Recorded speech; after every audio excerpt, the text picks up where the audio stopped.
Lakini kwa sasa karibu tena kwenye awamu nyingine ya Mambo Bayana hapa ndani ya studio. Mpenzi mtazamaji, tuangazie masuala ya afya, na ndani ya studio niko naye mkurugenzi na katibu mkuu wa kile chama ama ule muungano wa wafanyikazi wa afya ya umma nchini Kenya, ndugu Brown Achira, ambaye sio mgeni kwa vyombo vya habari linapokuja katika masuala ya afya. Mazungumzo kati ya wahudumu wa afya ya umma na serikali ama serikali za kaunti huwa humkosi. Kwa hiyo tutakuwa tunazungumza, na kwa ule mpenzi mtazamaji wa mduara wa maliwaza, labda leo anauliza kwani mduara hakuna? Shikilia hapo hapo, kikosi kizima kipo, ingawaje tu kidogo mduara leo umechelewa kutokana na arifa ya rais kutoka ikulu ya Mombasa. Karibu sana Brown ndani ya studio. Nashukuru Bwana Rashid.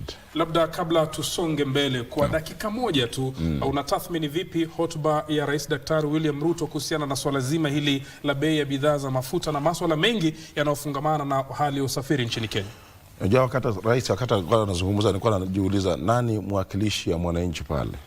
Manake ndio tumeona viongozi wa uchukuzi, tumeona rais pale amepeana hotuba yake, lakini sijaona, nilikuwa najiuliza with the due respect yuko wapi. Sitaki kusema mambo mengi, lakini ukweli ni kwamba wananchi wanaumia, lakini eko kwa rais na viongozi wengine wale, tumeona mawaziri pale, tumeona gavana wetu wa Nairobi kuweza kusitisha mgomo ule, maana ule mgomo ulikuwa kwa ukweli ulikuwa unaathiri masuala ya afya, maana na afya na pia masuala kwa kijumla trade.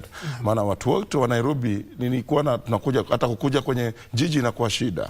So kwa hivyo ni pongezi kwao, lakini hizi tunachokitazamia ni kwamba yale mazungumzo rais amesema tunatarajia kwamba yataweza kutiliwa mkazo, na pia hiyo mambo sana sana ya fuel iweze kuangaziwa kikamilifu, ndipo at least gharama ya maisha ya Mkenya kawaida irudi chini.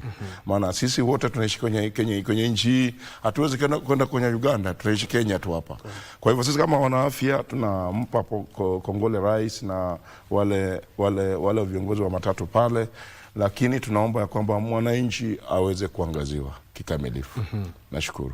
Bila shaka mtazamaji, ilikuwa ni kidogo tu tunaigusia, lakini sasa tuingie moja kwa moja. Mtazamaji, kumbuka swala zima la afya tuwezi lizungumza kwa dakika 10, 20, 30 hata mwezi mzima, kwa sababu hakuna taifa ambalo linaweza kuendelea endapo wananchi wake ni wagonjwa. Hata sisi labda kama tungelikuwa na wagonjwa leo hii tusingekuwa tumekuja hapa ndani ya studio. Ndipo asubuhi ya leo tunaangazia swala zima hili la afya ya umma, na kama nilivyokuambia ndugu yangu huyu, yeye ndio katibu mkuu wa muungano wa wale wafanyikazi wa umma. Labda Bwana Brown Achira, tukianza kipindi tuzungumze kuhusu hali ya afya ya umma, ufadhili wake hadi kufikia sasa miaka takriban 60 tangu tujipatie uhuru wa Kenya, iko katika hali gani?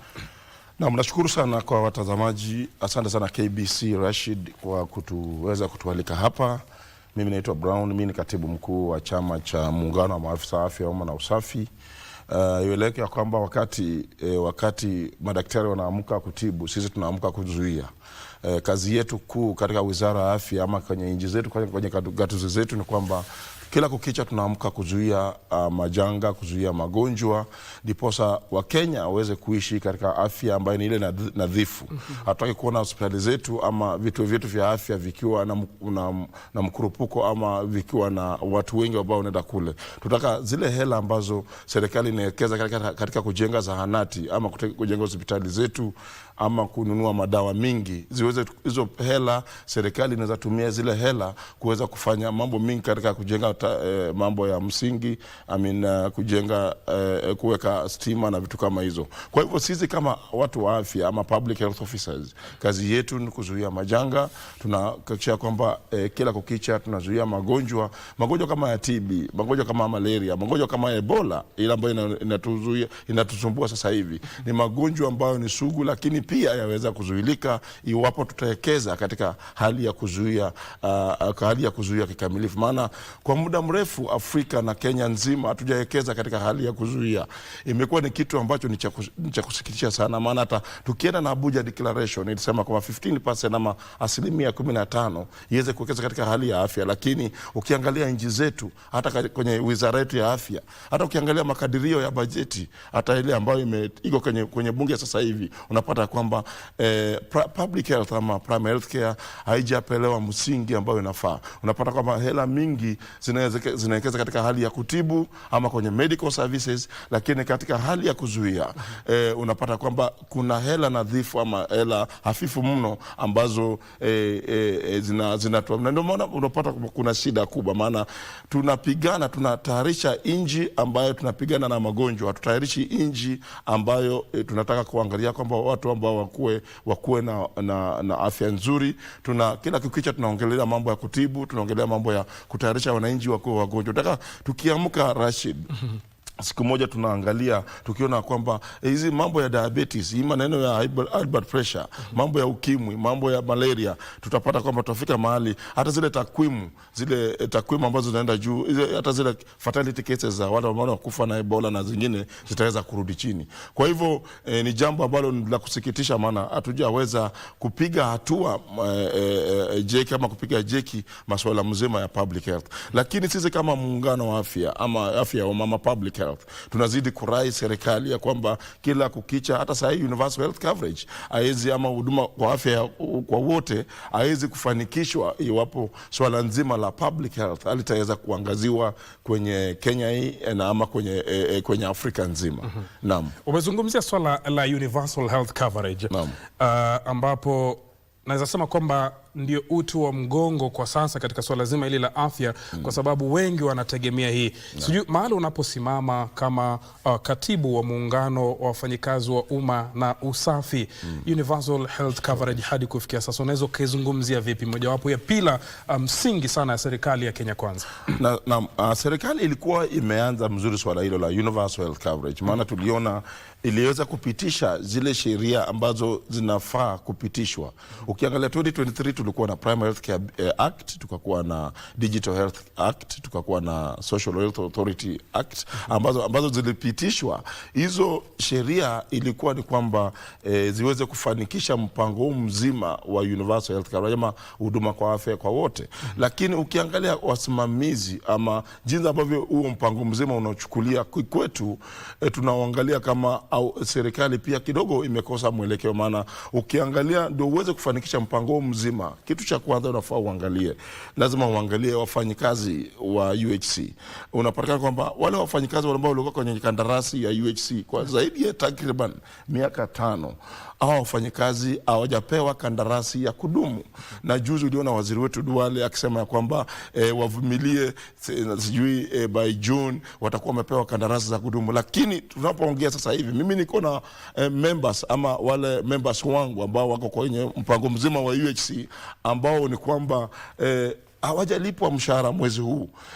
Kandarasi zao ziliisha mwezi wa 4, zingine zimeisha mwezi wa 5, na mpaka sasa hivi serikali ama wizara ya afya haijaweza kujitangaza kikamilifu, maana tulikuwa tunatarajia kama viongozi wa afya ya kwamba wizara husika ya afya itaweza kuwapea kandarasi ya kudumu ama PNP, maana kuna kandarasi ya kudumu ndipo hao wafanyikazi waweze kukua, watulie, waweze kufanya kazi jinsi ambavyo inavyofaa, maana UHC haiwezi kufanyika bila wafanyikazi. Hiyo ni jambo la kwanza ambalo ni muhimu kabisa. Na UHC pia haiwezi fanyika bila financing ama bila ufadhili, maana uliona US ama US iliweza withdraw funding katika primary health care, mambo ya primary health care na UHC. So ilikuwa ni jitihada, lazima serikali jitolee mnada, iweze kujipiga mhanga ya kwamba swala nzima ya UHC iweze kuwekeza pesa ambazo zinafaa kuwekezwa pale, ziposa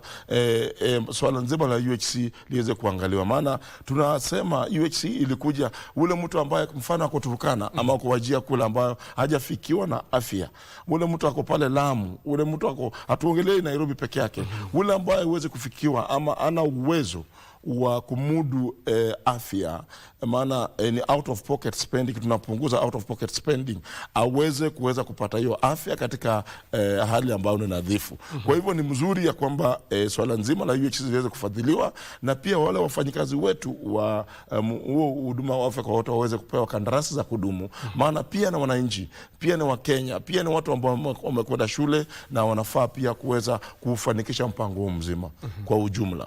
Naam. Na tumetoka tu kuangalia kikao cha wanahabari kutoka ikulu ya Nairobi ya Mombasa, na tumesikia wale washikadau katika sekta ya matatu wamesema kwamba wamefutilia mbali ule mgomo. Kwanza walipeana makataa ya siku 7. Hivi majuzi mulipeana makataa ya siku 7 kwa serikali ya kaunti ya Nairobi kuhusiana na swala zima la usafi na wale wahudumu ambao vyeti walivyopewa labda si wahusika. Sijui swala hilo utalizungumzia vipi, kwa sababu pia mnaangazia masuala ya usafi katika afya. Kabisa. Ieleweke ya kwamba sisi kama public health officers tuko na jukumu la kisheria kulingana na Public Health Act Cap 242 na Food, Drugs and Chemical Substances Act Cap 254. Hizo sheria na PHOTC Act, tuko na body ambayo inalinda zile kazi tunazozifanya.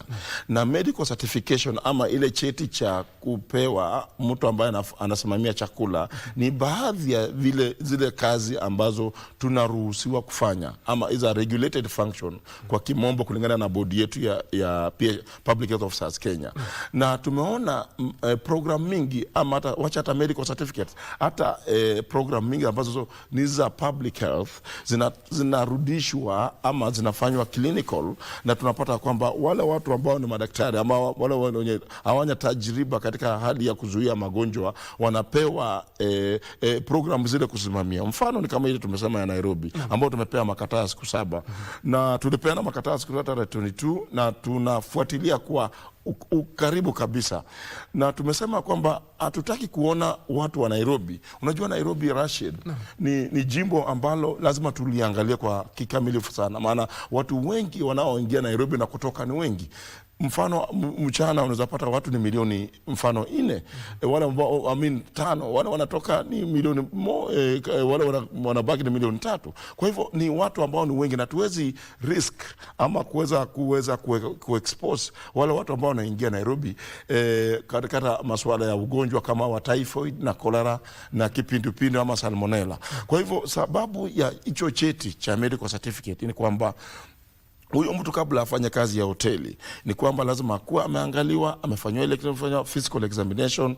Tumeweza kuangalia huyo mtu ni mzima, ana vijiduda ama ana dalili za ugonjwa ya kuendesha. Maana ugonjwa wa kuendesha kulingana na sheria ama kulingana na nini yetu unaweza sababishwa, it can be transmitted kutoka mtu ukiwa nao, unaweza transmit kwa mtu mwingine kupitia kama hali hiyo ya chakula. Kwa hivyo tunasema ya kwamba Nairobi lazima iongoze, it has to lead from example.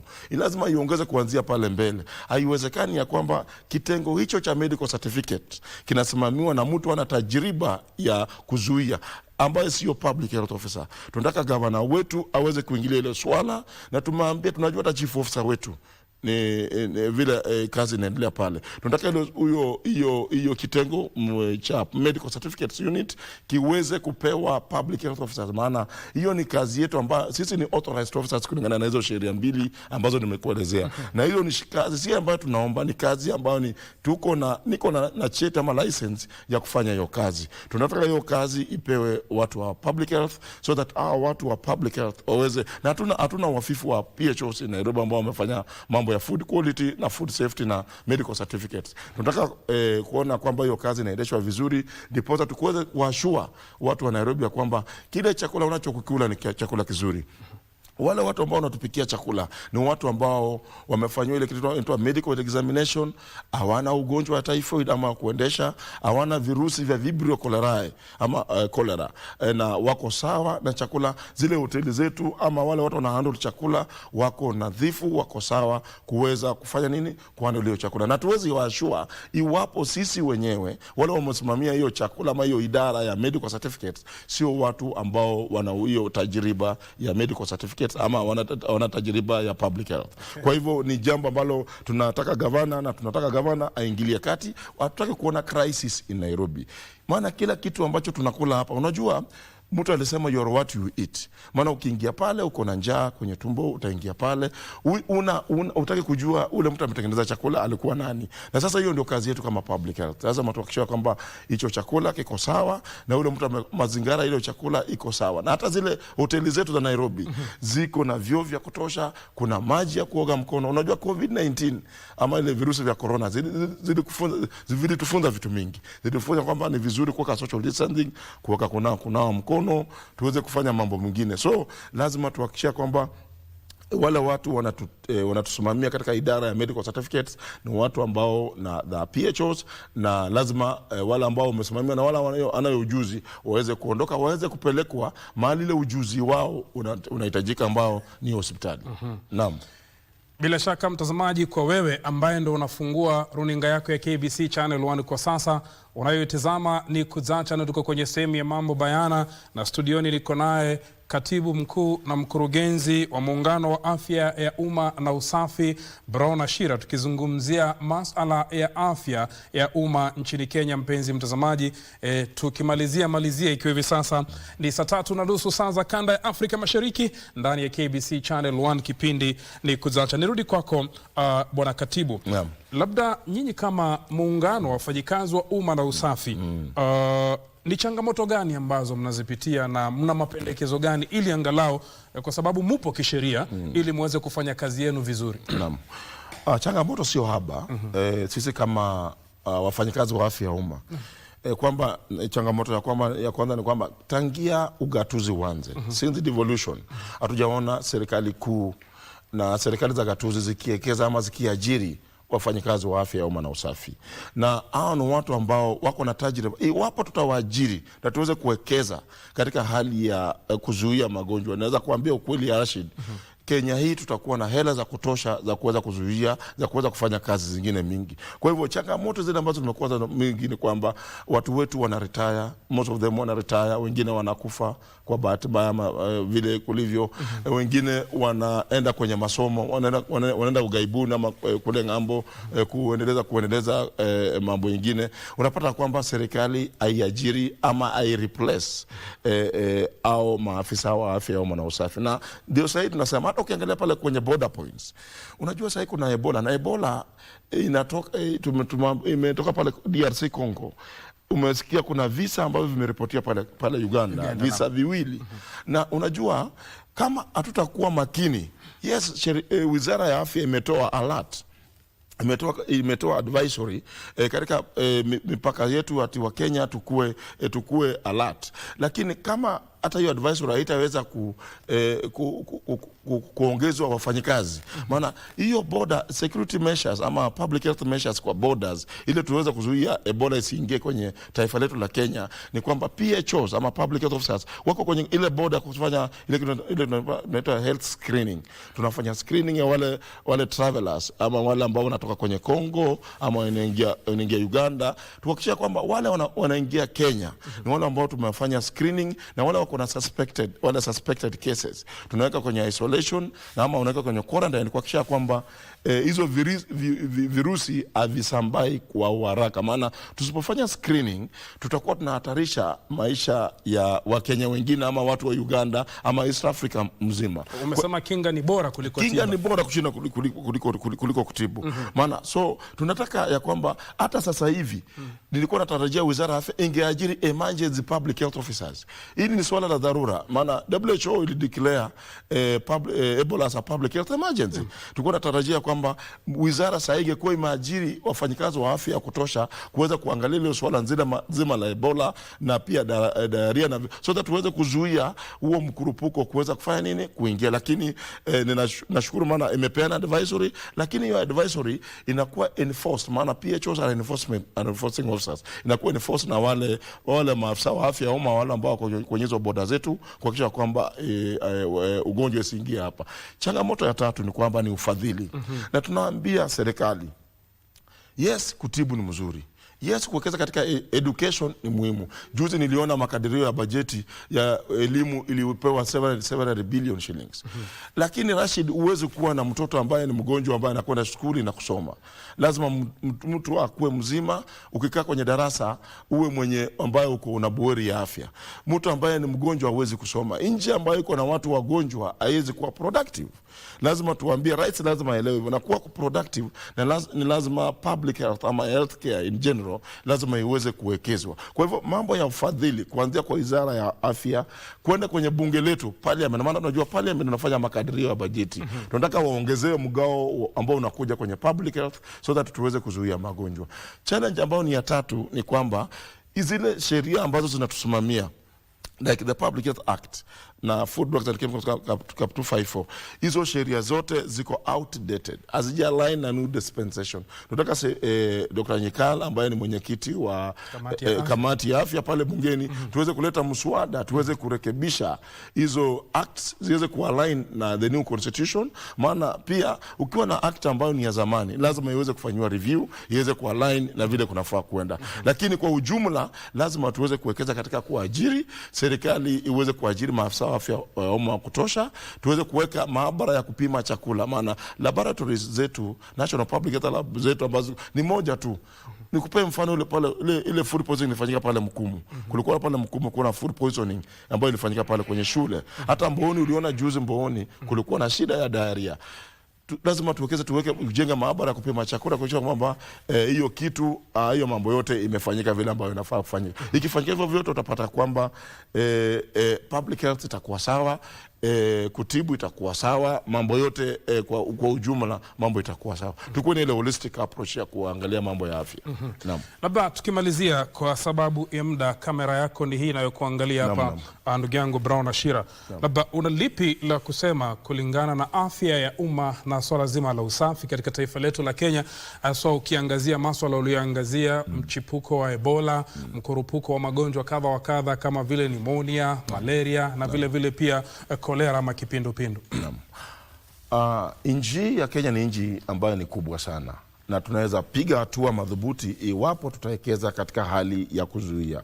Nina rai serikali na napezidi kurai gatuzi, serikali zetu, both serikali ya ikulu na ya gatuzi, tuweze kuwekeza mwafaka katika kuzuia magonjwa yetu. Hatuwezi kuwa na nchi ambayo inaendelea iwapo tutaweza kuwekeza katika hali ya kutibu peke yake, na ile wali kuzuia inakuwa ni changamoto kubwa. Nataka kuomba serikali tuweze kuajiri PHOs, tuweze kuajiri wale wafanyakazi wa huduma kwa wadana UHC. Serikali kupitia kwa wizara tuweze kuwapea kandarasi za kudumu PNP, so that now hao wafanyakazi ambao wako UHC waweze kuenjoy na tuweze kufanya kazi ambao ni ya mwafaka. Mwisho, mambo ya ufadhili wa public health in this country, tunaomba bunge, na tunajua Dr. Nyikala ni mtu mzuri, tunajua waziri wetu Dr. Adan Duale ni mtu mzuri, PSS wetu Muthoni na Oluga ni watu ambao ni wanasikiza. Tunaomba tuweze kuhakikisha kwamba tunawekelea makadirio ambao ni pesa ambayo ni ya kutosha katika kufadhili masuala ya public health, ndipo tuweze kuhakikisha kwamba tunapunguza ile disease burden, ile magonjwa ambao watu wote wanaenda kwenye hospitali pale, tunayapunguza so that tuweze kuwa na nchi ambayo ni nchi ambayo iko na uzima na iko na afya ambayo ni mzuri. Asante. Bila shaka mtazamaji, saa 4 bado dakika 23 saa za kanda ya Afrika Mashariki.